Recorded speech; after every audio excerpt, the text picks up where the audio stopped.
Puff hands stitching చేస్తున్నాము.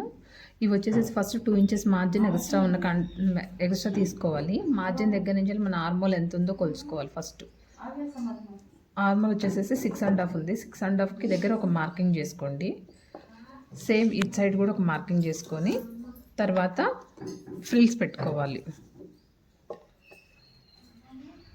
Frills వచ్చేసేసి మనం ఎక్కడైతే 6.5 దగ్గర మార్క్ చేసామో అక్కడి నుంచి ఫ్రిల్స్ స్టార్ట్ చేయాలి.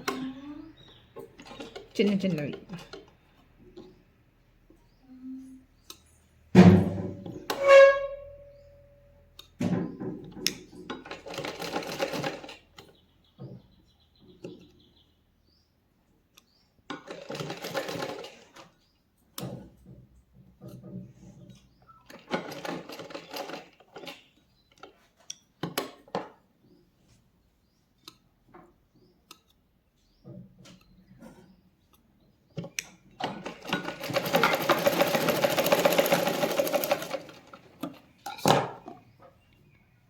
ఇలా పఫ్ హ్యాండ్స్ రెడీ చేసుకోవాలి.